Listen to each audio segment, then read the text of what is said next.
What was the biggest convention break in The Legend of Zelda Breath of the Wild? The removal of linearity through the open-air Hyrule. What else shook the foundation of the franchise to its core? Voice acting. And most of all, giving a voice to the title character, Princess Zelda. Well, and her father, Old Impa, the 4 champions, and their successors. Together, they told a story of the present 100 years ago and 10,000 years ago, and told Amnesia Link to go save the princess and Hyrule. And today, go over how Zelda could talk for Link in the sequel, and which new characters in Hyrule might speak in the same game. So press that like button and subscribe with bell on to bring us past 300,000 subscribers before the launch of Skyward Sword HD, and by doing so, unlock plus qualify for our Switch Pro or Switch Plus games worth $400 giveaway. In fact, voice acting was the first thing introduced in the big return of the game, when it became revealed as Breath of the Wild, and its first proper trailer after 2 years of teasers, with introducing the voice of Princess Zelda. Open your eyes. And then it was prominent in the most important Zelda trailer of all time. But at the same time, none of the characters present in the first look trailer of the sequel had voiced lines. Not only that, but following Breath of the Wild's post-credit ending, 5 out of the 12 voiced characters in Breath of the Wild's memories and cutscenes passed from the era of the Wild. Those being the spiritual forms of King Rome, Princess Mipha, Gerudo Chief Urbosa, the mighty Daruk, and the cocky Revali, leaving us with the following voiced characters in Breath of the Wild, who will most likely have very prominent roles in the sequel. Princess Zelda with her new short haircut travelling with Link again, and it's likely she would talk for Link in most if not all encounters, like when meeting with the Great Deku Tree, Old Impa, the magnificent Prince Sidon, Yunobo, Teba, and the Gerudo Chief Riju. Though following Hyrule Warriors Age of Calamity, they are likely to be joined by at least 3 other voiced characters. Impa's sister Purah, who was voiced in one cutscene in the Champion's Ballad, along with her genius science partner Robbie, and obviously Hestu.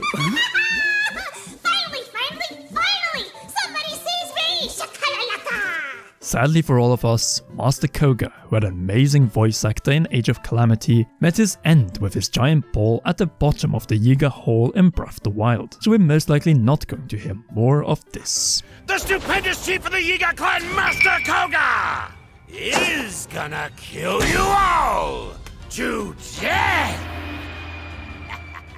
Hopefully, some other Yiga commander will fill his missing voicing shoes in Breath of the Wild sequel, and including the voice cast of Age of Calamity, who is still around 100 years, and some weeks later, we have a total of 10 voiced characters, if we also include Hestu, though we are likely to expand that list with at least one more character, the one to confront Princess Zelda and the mute Link, the King of Evil and Curse of Malice and Hatred, the resurrected Ganondoodles, whose voice and battle in the sequel we detail in depth in our previous Breath of the Wild 2 video. And yes, I really hope to see voice trash talk before the battles between the princess and the villain in this magnificent series. I want Zelda to really push the murderer of her father and friends to the wall.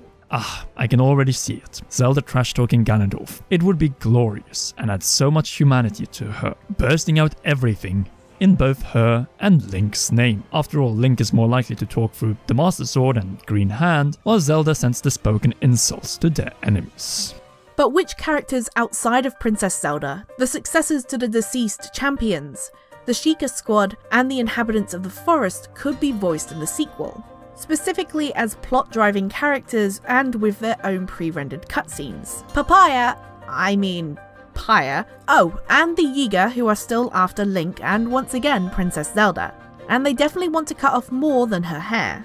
We want Zelda to truly let them hear it this time though. After hurting Link throughout Breath of the Wild, someone needs to tell the Yiga where their place is. Joking aside, whoever takes command of the Yiga clan is likely going to be voiced. Based on a solid Age of Calamity experience that we got from the second in command 100 years ago, and to be completely honest, I would love for this voice actor to return to voice in Breath of the Wild 2. What do they want?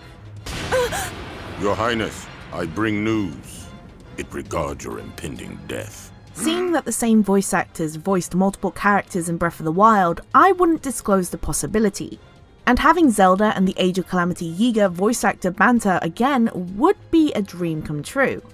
Not only that, but we have the humble bard Cass, who needs a talented singer to do the character justice, as I could totally see him granting us similar moments as found in The Witcher 3 and The Witcher Netflix series. We need our Zelda equivalent to Priscilla's song, or toss a coin to your Witcher, and which is not presented through just music and text, but through song, and hopefully with Link and Zelda dancing while sitting together and listening to the first song in a Zelda game voiced in English. And yes, we'll get to localization soon. Though let this sink in for a minute. Zelda and Cass speaking to each other with Link nodding his head, smiling and being the mute that he is all the time, so that we can roleplay as him, literally having the princess as his speaker in return for his life-saving services. And the potential for voice interaction has no greater locations than Lurelin, the tropical village by the Faron Sea, long rumored to be the continuation of the lost in the distant past Faron warriors or barbarians. It is a given that whenever Link and Zelda, or either of them for that matter, resurface from that Zonai cave,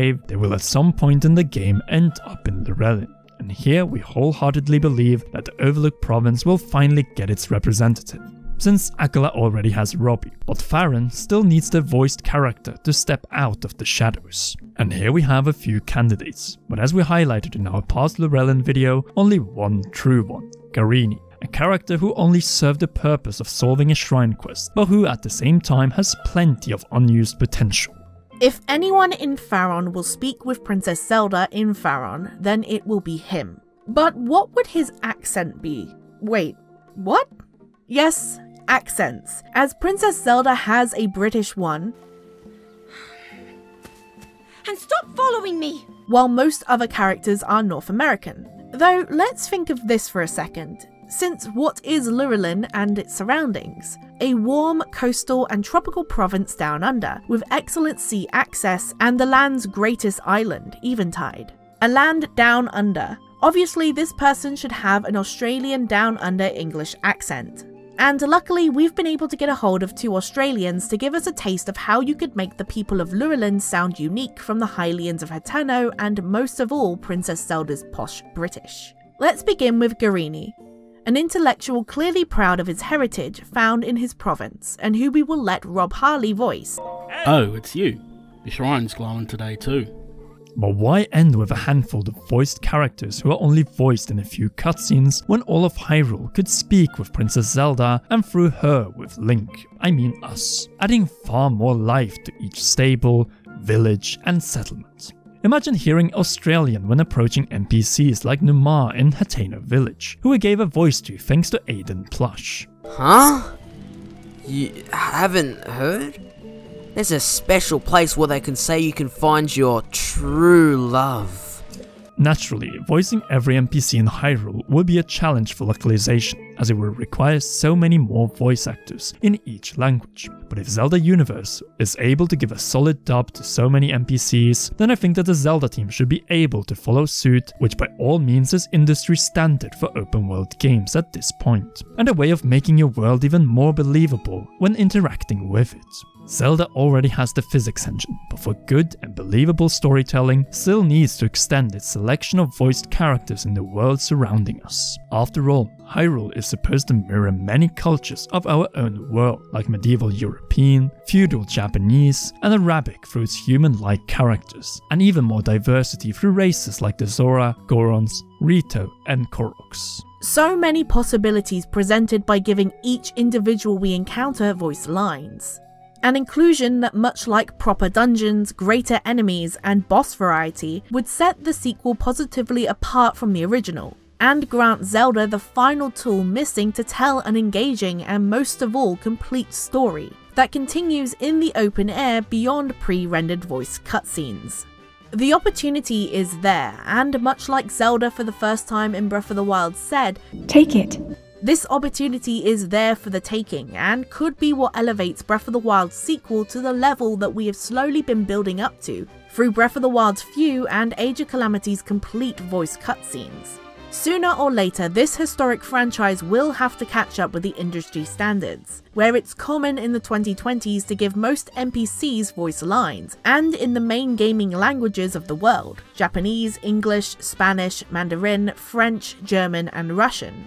It only remains to be seen if the Zelda team will go all in with the voice acting for this game, or in the next Nintendo system post-2025. But after giving Zelda a voice and likely giving her a significant role to fulfill in the sequel, new voice barriers and conventions await to be challenged. Naturally, none of these are greater than the protagonist itself, Link, who with the introduction of voice acting in Breath of the Wild could not be renamed in the main menu for the first time in any mainline Zelda game. So now that the character has been established, perhaps the time has arrived to give the hero of Hyrule a voice that is more than this. And turn it into this. 僕だったら地上に出て堂々と奴らと戦える。今こそ共に力を合わせて戦うんだ。確かに記者のことは知りません。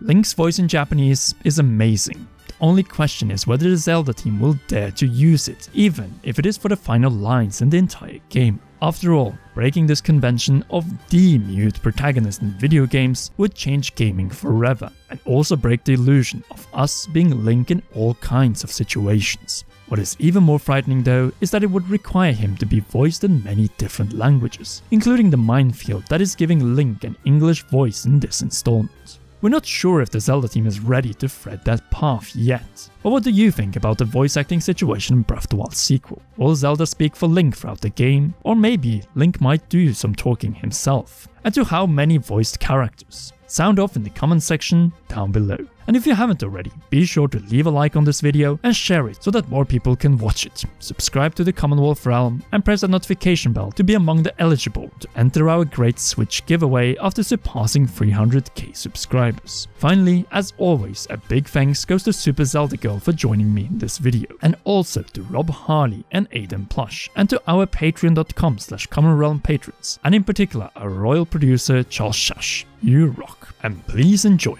one or both of these two awesome videos.